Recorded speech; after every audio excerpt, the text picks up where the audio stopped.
Xiaomi 13T udah nggak worth it lagi. Jangan percaya sama harga launchingnya Vivo. Dan Infinix bikin pasar 3 jutaan amburadul. Selamat datang di Manja. Masukkan belanja edisi Maret 2024. Video ini buat kamu yang mau belanja smartphone sepanjang bulan April 2024. Tapi sebelum dimulai, saya mau kasih tahu kalau kalian bisa lihat list smartphone yang layak dibeli atau enggak menurut Sobat HP melalui fitur discussion di Instagramnya Sobat HP. Di sana ada link menuju ke database Manja 2024. Jadi buat yang mungkin nggak sabar mau tahu smartphone apa aja yang layak dibeli dan harga pasaran online-nya berapa, bisa langsung aja cek link tersebut. Harga terbaru akan selalu diupdate tiap bulan. Tanpa lebih lama lagi, mari langsung aja kita mulai Manja kali ini. Pertama kita recap dulu smartphone-smartphone baru yang keluar di bulan Maret ini. Samsung keluarin jagoannya untuk pasar mid-range-nya ya. Samsung Galaxy A55 5G dan Samsung Galaxy A35 5G. Samsung Galaxy A55 5G kini hadir dengan material yang lebih mewah. Frame-nya tuh logam dan tentu lebih cakep dari versi sebelumnya. Untuk spesifikasinya nggak banyak berbeda tapi dari A54. Layar AMOLED 120Hz, kamera 50 MP dengan OIS, ultrawide 12 MP IP67 dan kamera depan 32 MP yang bisa rekam 4K. Upgrade yang dibawa adalah chipset baru Exynos 1480 dan layar yang lebih lebar sedikit. Sekarang tuh jadi 6,6 inch. Untuk harga launchingnya sama kayak A54 ya, tersedia dengan 3 pilihan RAM storage. 8128 dijual dengan harga launching 5.999.000, 8256 di 6.499.000 dan 12256 di harga 6.999.000. Kemahalan? Tenang aja, harga pasaran online-nya lebih murah dari itu. Nanti akan saya bahas harga pasaran online-nya pas di sesi rekomendasi ya. Selanjutnya, smartphone baru yang Samsung bawa di bulan Maret adalah Samsung Galaxy A35 5G. Bawa kelebihan yang kurang lebih sama, material yang lebih mewah, kini belakangnya kaca, chipsetnya pakai Exynos 1380, chipset yang sebelumnya dipakai di A54, dan kamera yang kini pakai 50 MP dengan OIS, bukan 48 MP lagi. Terus kamera depannya kini pakai desain punch hole, bukan water drop. Ada dua pilihan RAM storage yang bisa dipilih, yaitu yang 8128 yang dijual dengan harga launching 4.999.000 dan 8256 yang punya harga launching di 5.499.000. Selanjutnya adalah Asus. Jujur saya nggak nyangka kalau Asus ROG Phone yang baru tuh ternyata datang secepat ini. Mungkin Asus nggak mau kehilangan momentum THR yang memang jadi mayoritas momen para user untuk upgrade smartphone-nya. Ada 3 smartphone baru yang mereka perkenalkan, yaitu Asus ROG Phone 8, Asus ROG Phone 8 Pro, dan Asus ROG Phone 8 Pro Edition. Bedanya apa? Well, yang pertama, Asus ROG Phone 8 kini punya desain yang lebih kalem, namun tetap ada nuansa gaming karena logo di bagian belakang smartphone-nya tuh punya RGB. Chipsetnya tentu diupdate, jadi pakai Snapdragon 8 Gen 3 yang baru.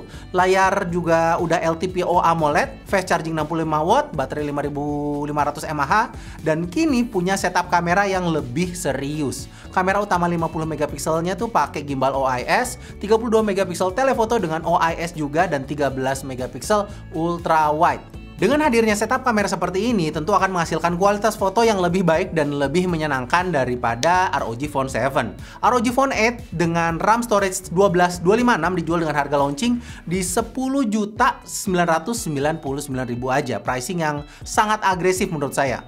Kemudian ROG Phone 8 Pro malah punya desain yang lebih kalem lagi. Sekilas malah kayak HP biasa aja, logo pun tidak ada. Tapi ternyata di belakang bodinya ini terdapat LED yang bisa dikostumasi. Jadi nggak hanya menampilkan logo aja, melainkan notifikasi, terus baterai, dan lain-lain. Cuman sayangnya nggak ada warna-warni RGB di sini, hanya putih aja. Itu aja bedanya. Sisanya ya spesifikasinya sama kayak ROG Phone 8 biasa ya. Snapdragon 8 Gen 3, layar LTPO AMOLED, fast charging 65 watt, baterai 5500 mAh, dan setup kamera yang sama. RAM storage-nya di 16512, lebih gede ya, dan dijual dengan harga launching tuh di 14.999.000. Terakhir ada ROG Phone 8 Pro Edition. Beda di nama yang pakai edition, padahal ya sama semua kayak ROG Phone 8 Pro biasa. RAM storage-nya aja yang beda, yaitu di 24 GB RAM dan 1 TB storage. Gede banget RAM-nya, kayak kos-kosan, dan storage-nya tuh kayak rumah menteri di IKN. Lega. Harganya di Rp19.999.000. Xiaomi juga bikin geger dunia persilatan dengan meluncurkan smartphone yang ditunggu-tunggu, yaitu Xiaomi 14. Saya yakin hasil foto kamera Leica-nya sudah menghiasi timeline sosial media kalian. Punya ukuran layar yang termasuk compact, yaitu di 6,36 inch LTPO OLED. Setup kameranya tergolong komplit ya. 50 megapiksel OIS buat kamera utama, 50 megapiksel telefoto OIS dengan 3x optical zoom, dan 50 megapiksel ultra wide. Jadi mau foto pakai lensa yang mana aja hasilnya bagus semua. Warnanya pop up, kontrasnya oke, black and white-nya artistik, dan potretnya juga rapi. Asik banget foto-foto pakai smartphone ini. HP ini juga enak buat dipakai karena sudah menggunakan Snapdragon 8 Gen 3. Baterainya 4610 mAh, nggak 5000 mAh, tapi ya pengecasannya cepat, yaitu 90 watt menggunakan kabel. Dan 50 watt menggunakan wireless charging. Kenceng banget kan?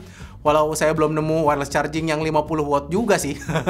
Harga launchingnya juga bikin geger, yaitu di 11.999.000 aja untuk RAM storage 12256. Lagi ada isu hangat nih mengenai smartphone ini. Namun saya akan bahas di sesi rekomendasi aja biar lebih enak. Infinix juga nggak mau ketinggalan di bulan ini. Mereka tuh bawa dua smartphone, yaitu Infinix Note 40 dan Note 40 Pro. Ini Note 40 apa Note 40 ya? Kita pakai Note 40 aja ya biar lebih mantap cie.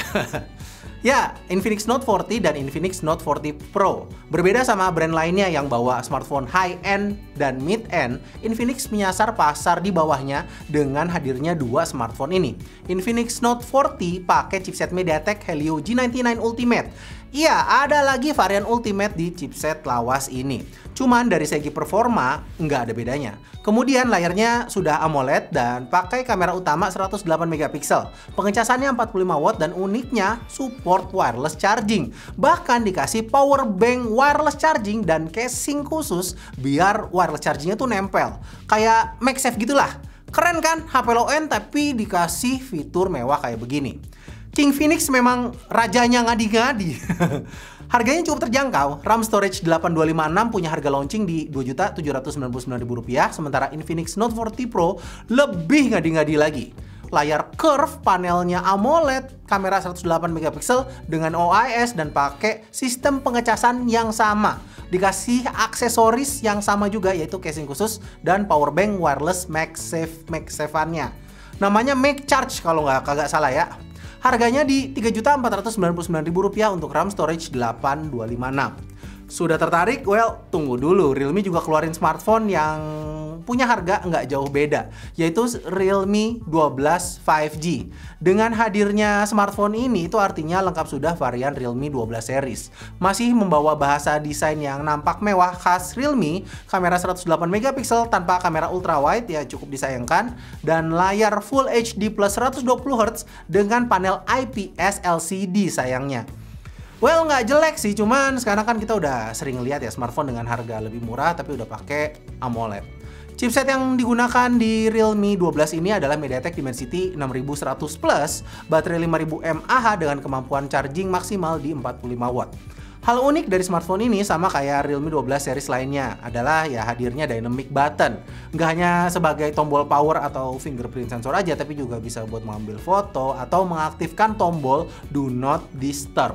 Untuk harganya dengan RAM storage 8256, Realme 12 ini punya harga launching di 3,7 juta.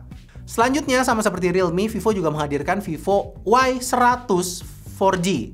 Ini Y100 Y100 aja lah. Ya, Vivo menghadirkan Vivo Y100 4G untuk melengkapi Vivo Y100 5G yang udah launching duluan di bulan Januari lalu. Untuk speknya, Vivo Y100 4G ini pakai Snapdragon 685, ada IP54, IP54, pusing banget gue ini bahasanya. Ya, ada IP54 khas Vivo, layar AMOLED 120Hz, kamera 50 megapiksel dual speaker, baterai 5000 mAh dengan pengecasan cepat maksimal di 80 watt, cukup cepat. Terdiri dari dua varian RAM storage, 8128-nya punya harga launching di 3,3 juta dan yang 8256 terpaut 300.000 aja. Lebih mahal tentunya ya. Itu aja smartphone baru yang nongol di bulan Maret, kayaknya belum akan nambah lagi karena semua brand emang ngincer banget momen THR tahun ini. Nah, apa sajakah smartphone yang layak dibeli di bulan April ini? Mari kita langsung masuk ke sesi rekomendasi. Pertama seperti biasa adalah smartphone foldable, belum ada yang baru. Saya juga bosen bahas yang sama terus, jadi saya cuma mau ngasih tahu kalau pilihan pertama saya adalah Oppo Find N3. Harganya lagi turun sekitar 500.000 dari bulan lalu. Sekarang tuh lagi di 25.248.000 rupiah. Alasan kenapa ini jadi pilihan pertama adalah kameranya tuh bagus ya dan ada telefotonya. Smartphone foldable yang lain tuh nggak punya itu soalnya, jadi cukup komplit. Z Fold 5 bukannya tidak layak dibeli, masih bisa jadi pilihan buat yang mau smartphone foldable tapi yang nggak butuh lensa tele. Harganya tuh lebih murah dan bisa kasih storage yang lebih gede juga. Dengan harga Rp23.227.000 rupiah, kamu tuh bisa dapet Z Fold 5 dengan storage 1 TB. Oppo Find N3 cuman setengahnya soalnya. Varian 512GB dari Z Fold 5 juga masih layak dibeli menurut saya. Harganya lagi bagus banget ya, di 21.552.000, turun 800.000 dari bulan lalu. Karena harganya udah segini, menurut saya Z Fold 5 256GB baiknya jangan dibeli, karena hanya terpaut 1 juta aja sama varian yang 512GB. Sayang banget, HP mahal, storage-nya tuh cuma 256GB. Link pembeliannya seperti biasa, cek deskripsi di bawah. Saya udah pilihin harga terbaik buat kalian semua. Kalau smartphone flip, satu yang saya notice adalah harga bekasnya itu amburadul banget. Mungkin bisa coba dilirik buat yang kepo ya, mau ngerasain smartphone lipat. Tapi kalau mau beli yang baru, pilihan pertama saya tentu saja smartphone yang jadi secondary device saya, yaitu ya Samsung Galaxy Z Flip 5. Pakai smartphone ini sejak launching itu tuh memang menyenangkan sekali. Compact, cover screen-nya juga lega ya. Jadi kalau mau balas WhatsApp pakai layar depan tuh memudahkan sekali. Terus casingnya Pokemon lagi. Cocok banget buat saya.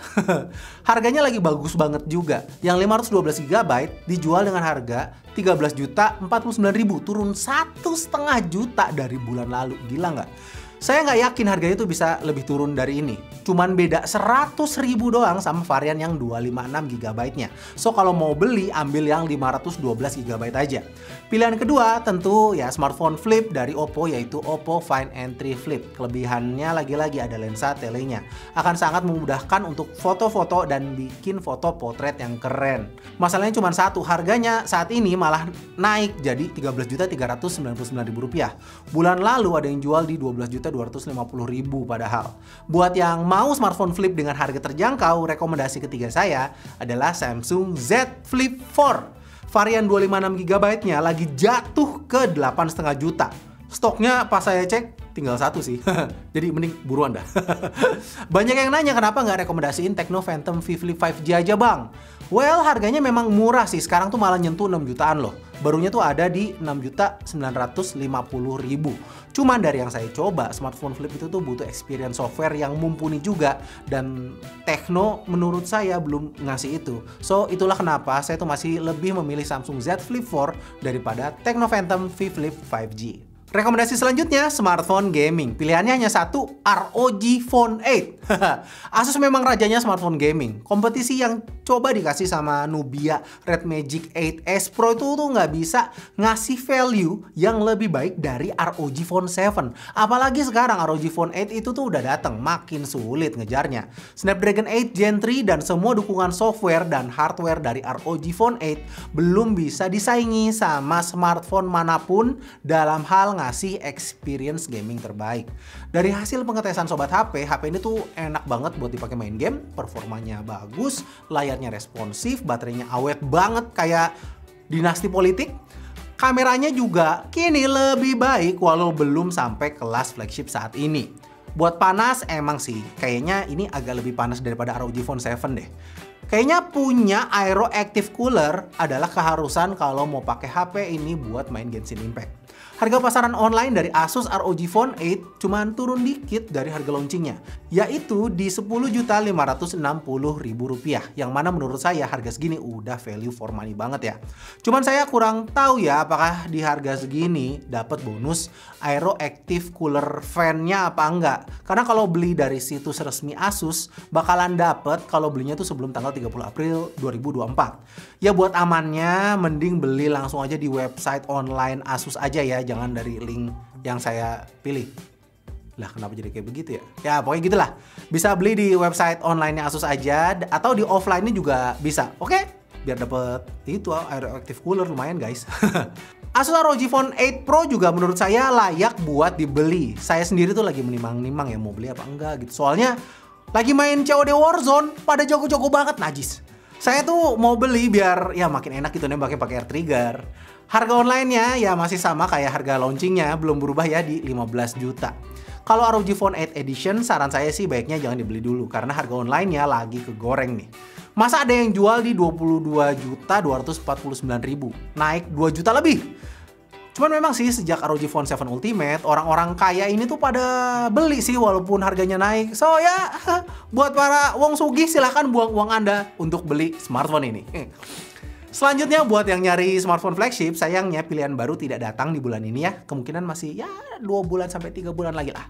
Kalau nggak bisa nunggu selama itu, pilihan pertama saya tentu jatuh ke Samsung S24 Ultra. Ya, saya sendiri adalah pengguna smartphone ini.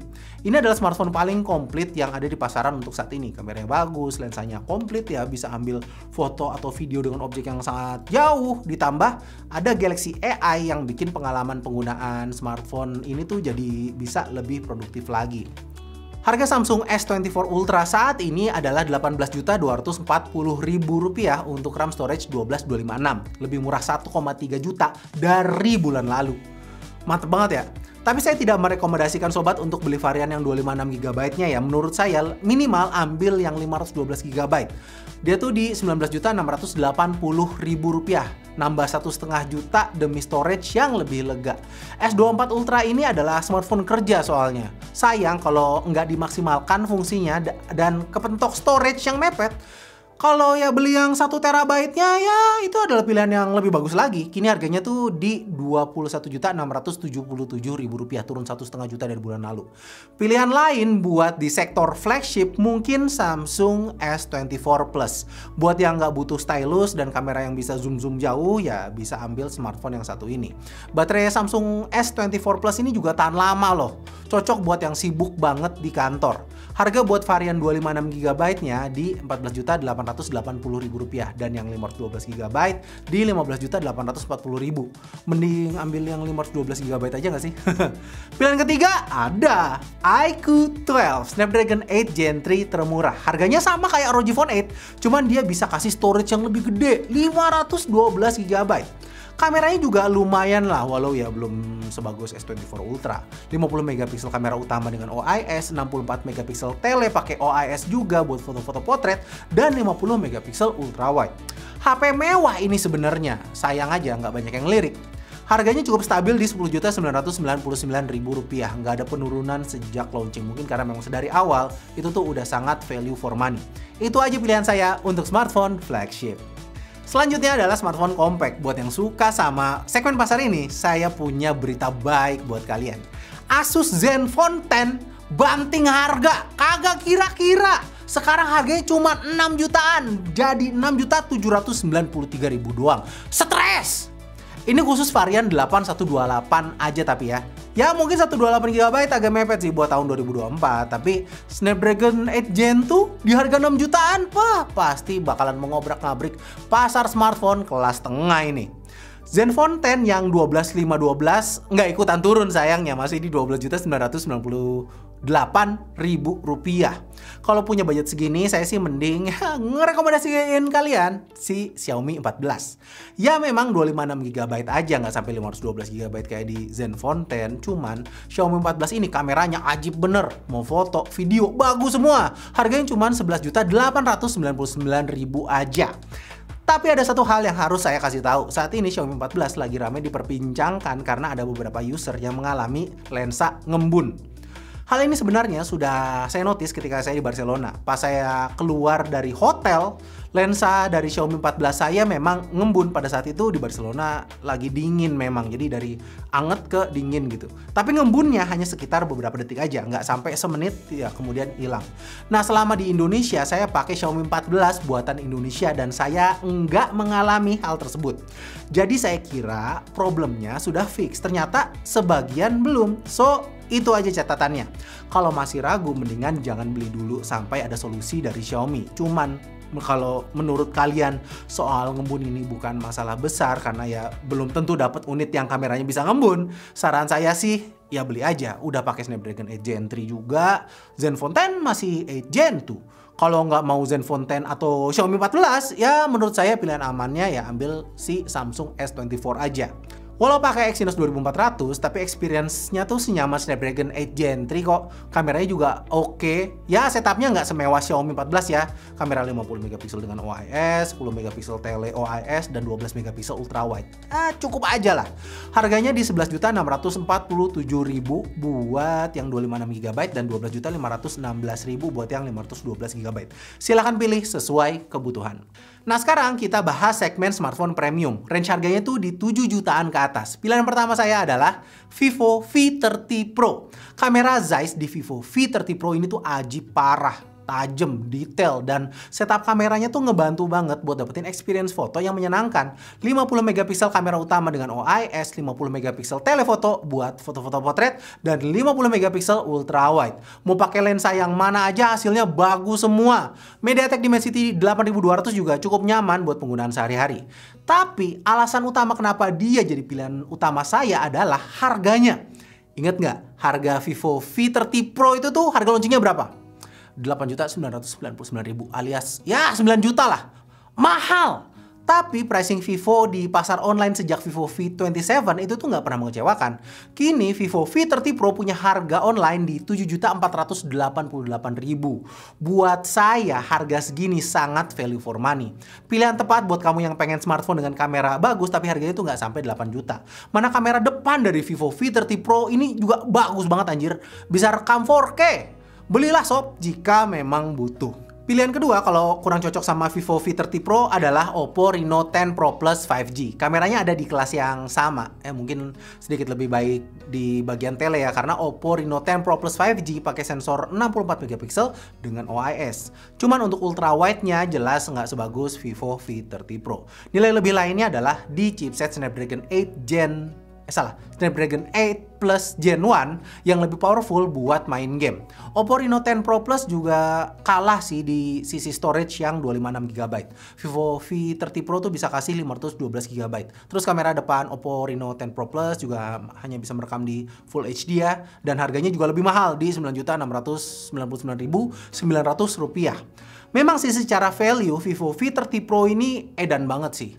Oppo Reno 11 Pro aja itu tuh nggak masuk hitungan dari segi manapun. Tapi kali aja kalian butuh processing power lebih buat main game tapi kameranya juga cukup bagus buat street photography, ya bisa pilih Oppo Reno 10 Pro Plus. Pilihan saya dua itu aja. Sekarang kita masuk ke segmen smartphone 6 jutaan. Kejutan terjadi di segmen harga segini. Bersiaplah. Pilihan pertama saya untuk smartphone 6 jutaan adalah Realme 12 Pro Plus. Smartphone ini menurut saya kombinasinya cukup oke buat mainstream user. Desainnya cakep banget, layarnya juga lumayan. Nggak pakai chipset paling ngebut di harga 6 jutaan, tapi good enough. Snapdragon 7S Gen 2 tuh masih cukup enak buat dipakai harian dan kebutuhan processing gambar. Kamera 50 megapiksel dengan OIS-nya tuh cukup oke. Ada periskop telefoto 64 megapiksel dengan OIS yang hasilnya juga bagus, ditemani lensa ultrawide 8 megapiksel sebagai pelengkap. Baterainya 5000 mAh dengan pengecasan cepat 67 watt. Overall cukup komplit. RAM storage yang dikasih juga lega ya di 512. Harganya sekarang di Rp6.420.000 aja. Kalau dana kurang mungkin bisa agak maksa buat beli varian yang 8256 aja. Harganya tuh di Rp5.340.000 doang. Storage agak ngepas tapi kameranya pasti bikin puas. Nah, pilihan kedua baru Asus Zenfone 10, smartphone premium yang harganya jadi kayak smartphone mid-range ini di Rp6.793.000 aja. Cuman kan smartphone ini tidak untuk semua orang ya. Ya, chipsetnya ngebut, tapi 128 GB aja storage-nya. Kameranya juga ya so-so lah.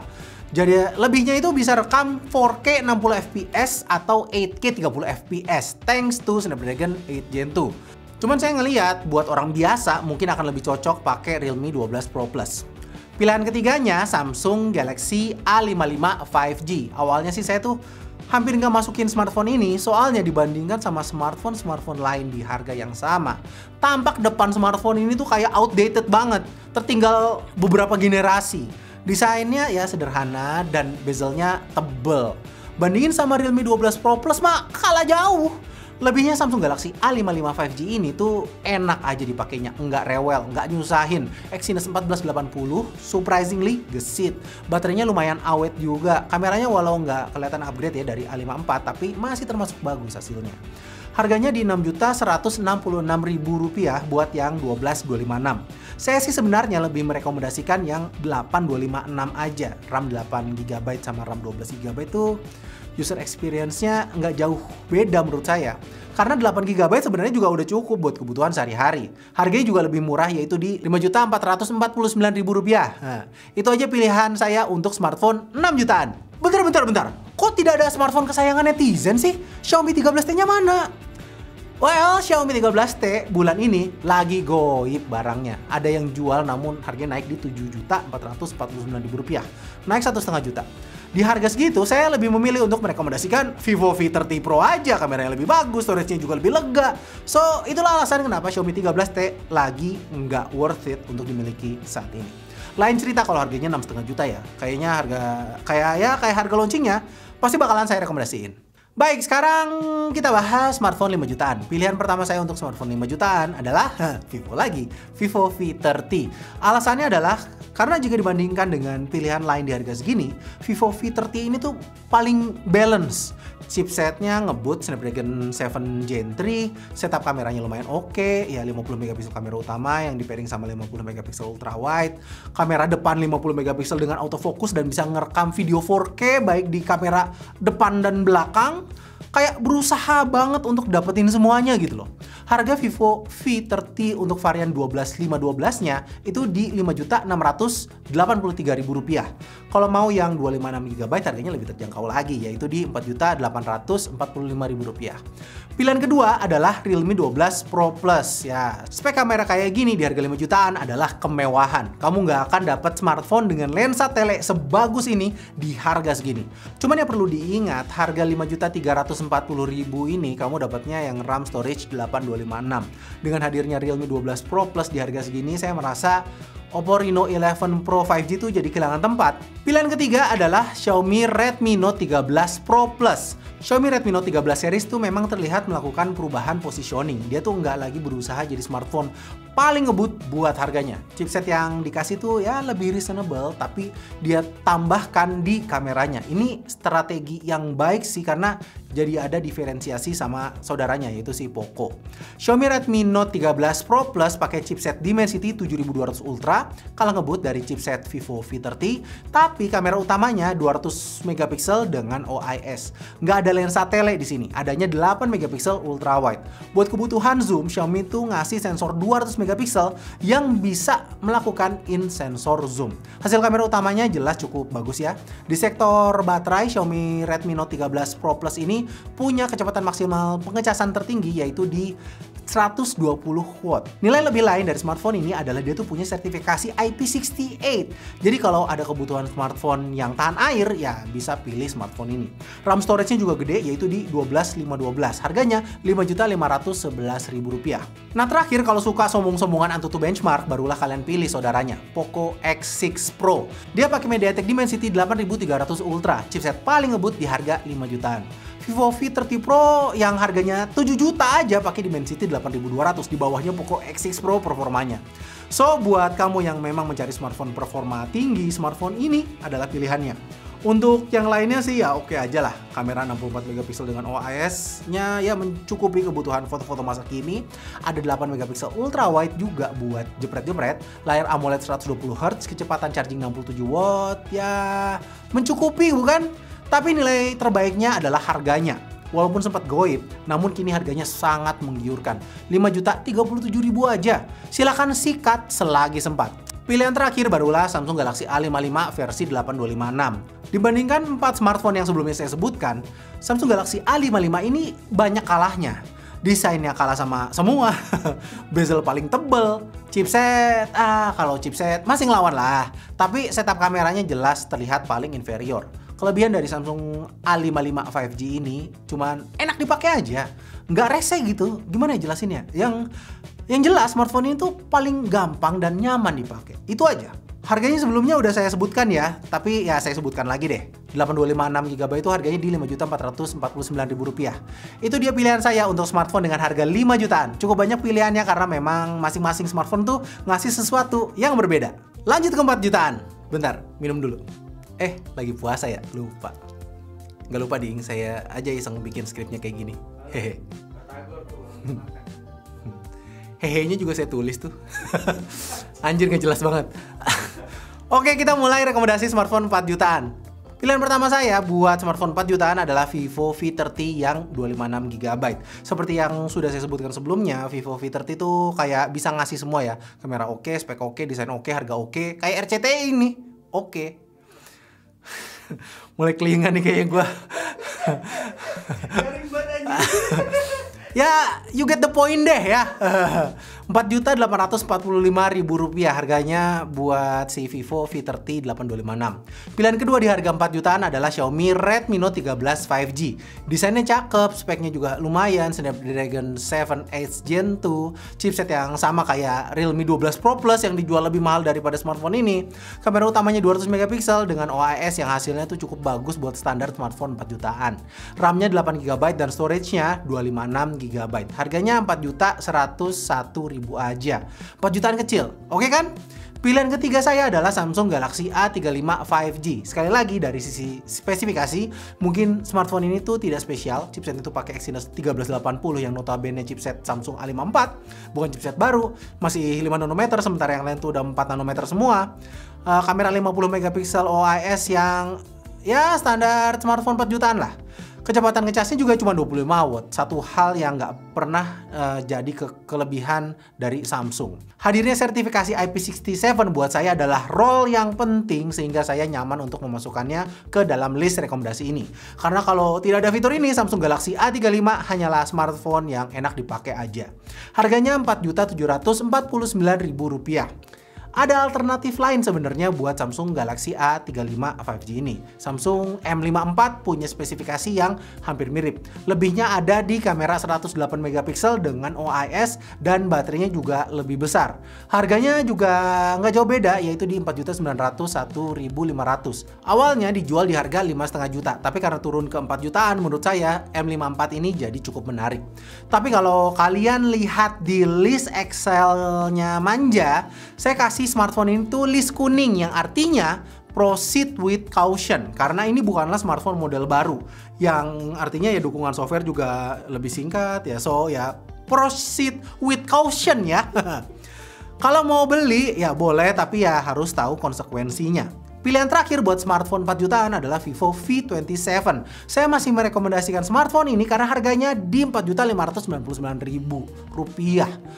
Kamera Vivo V27 tuh masih lebih bagus daripada Samsung Galaxy A35. Chipsetnya juga udah 4 nanometer, MediaTek Dimensity 7200, cukup gesit. Atas alasan itulah saya masih merekomendasikannya. Cuman sama kayak Samsung Galaxy M54, ini bukan smartphone model terbaru ya. Itu aja rekomendasi saya buat smartphone harga 4 jutaan. Kita lanjut ke smartphone 3 jutaan ya. Rekomendasi pertama saya untuk smartphone dengan harga 3 jutaan adalah Infinix Zero 30 5G. Smartphone yang awalnya jadi penghuni rekomendasi smartphone 4 jutaan, kini turun ke harga 3 jutaan. Buat bandrol harganya, Infinix Zero 30 5G ini tuh sangat value for money. MediaTek Dimensity 8020-nya tuh cukup powerful. Kameranya 108 megapiksel dengan OIS-nya juga ya lumayan oke.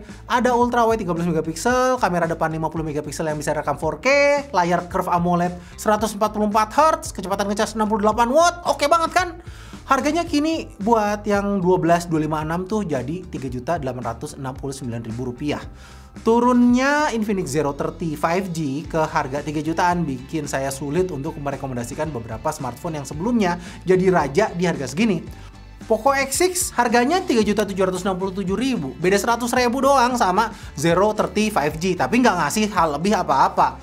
Realme 12 Plus menang di desain aja, harganya sekarang di Rp3.563.000. Ya cukup signifikan sih lebih murah, tapi menurut saya ya lebih baik nambahin lagi buat ke Infinix Zero 30 5G. Infinix Note 40 Pro lebihnya ada di MagCharge, tapi apakah sepenting itu kemampuan wireless charging dan aksesoris tambahannya? Well, I don't think so. Paling yang bisa ngasih sesuatu yang berbeda adalah Xiaomi Redmi Note 13 Pro 4G. Dan itulah pilihan kedua saya. Memang chipset yang dia pakai tuh kagak spesial ya, pakai MediaTek G99 Ultra yang secara processing power sama aja kayak G99 biasa. Cuman kamera Xiaomi Redmi Note 13 Pro 4G ini bagus buat harganya. 200 megapiksel dengan OIS. Buat foto-foto, hasilnya lebih bagus daripada Infinix Zero 30 5G. Karena alasan inilah saya merekomendasikannya. RAM storage-nya 8256 dan harganya di Rp3.533.000. Rekomendasi ketiga buat kamu yang suka main game, Infinix GT 10 Pro masih jadi smartphone rekomendasi favorit saya di harga segini kalau soal main game ya. Dimensity 8050 ditaruh di smartphone harga segini adalah keputusan yang di luar nalar. Ngebut banget ini coy. Software pendukung gaming dan aura gaming dari smartphone ini juga terpancar. Makanya saya rekomendasikan smartphone ini buat para push rankers. Temennya slankers kali itu. Harganya sekarang di Rp3.238.500. Makin murah lagi daripada bulan kemarin. Terakhir, sebagai pelengkap, Samsung M34 adalah smartphone yang cocok buat yang anti ribet. Pertama karena dia Samsung, kedua baterainya 6000 mAh, ketiga kamera 50 megapikselnya ada OIS, ya memang bukan model baru. Samsung M35-nya mungkin akan keluar dalam 2 bulan ke depan. Cuman ini adalah pilihan aman buat yang punya budget di 3 jutaan kecil. Harganya sekarang itu di 3.125.000. Itu aja pilihan saya untuk smartphone di harga 3 jutaan. Sekarang kita masuk ke rekomendasi smartphone 2 jutaan. Jujur, rekomendasi di harga segini agak rumit karena perbedaan tiap smartphone itu tuh makin tipis. Pilihan pertama saya di harga 2 jutaan adalah Poco M6 Pro. Alasan utamanya adalah Poco M6 Pro masih bisa kasih kamera 64 megapiksel dengan OIS. Di harga segini nggak ada yang bisa kasih kamera dengan OIS soalnya. Chipset yang dipakai ya masih standar enak menurut saya, MediaTek Helio G99 Ultra. Masih nyaman buat sehari-hari dan main game MOBA. Layarnya juga udah AMOLED dan ya mendukung kecepatan ngecas sampai 67 watt. So, walau harganya terjangkau, fiturnya masih tergolong mewah. Poco M6 Pro 8256 ini punya harga pasaran online di Rp2.750.500. Pilihan kedua adalah Xiaomi Redmi Note 13, punya chipset yang lebih baik, yaitu ya Dimensity 6080, ngasih sedikit kelebihan dibanding Poco M6 Pro. Fitur lain kayak kamera 108 megapiksel tanpa OIS adalah sesuatu yang harusnya bisa diterima ya mengingat bandrol harganya. Kecepatan ngecasnya juga kalah sama Poco M6 Pro yaitu di 33 watt aja. Jadi pilihlah Xiaomi Redmi Note 13 kalau memang butuh chipset yang lebih baik daripada kamera dengan OIS. Harganya di Rp2.601.000. Pilihan ketiga adalah Infinix Note 4T. Kameranya tidak lebih baik daripada Poco M6 Pro dan chipsetnya tidak lebih baik dari Xiaomi Redmi Note 13. Tapi Infinix Note 4T ini menawarkan sesuatu yang berbeda yaitu wireless charger. Saya sendiri menilai bahwa wireless charger itu bukanlah sesuatu fitur yang penting. Ini tuh lebih ke nice thing to have aja.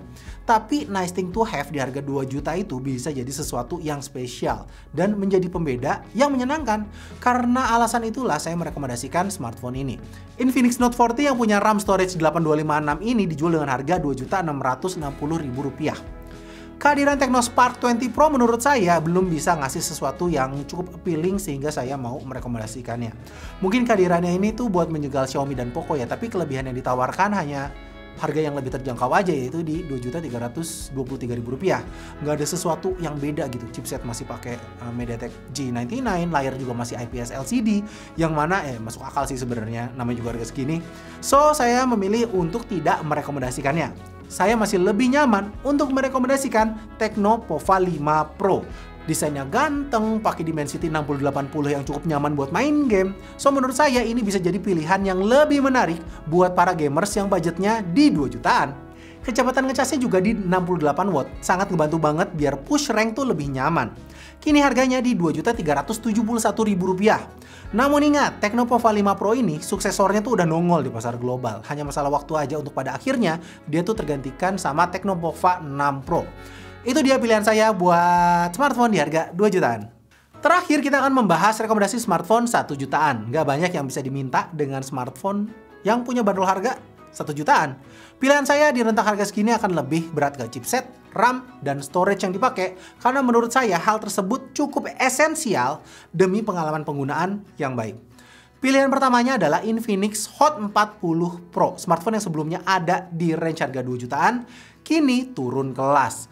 Speknya standar nyaman buat 2024. Chipset MediaTek Helio G99, RAM 8GB, dan storage 256GB. Ini 3 hal penting agar nyaman untuk menggunakan smartphone di harga 1 jutaan. Sisanya bisa dianggap bonus lah, kamera 108MP dan fast charging 33W. Harga dari Infinix Hot 40 Pro ini adalah Rp1.962.000.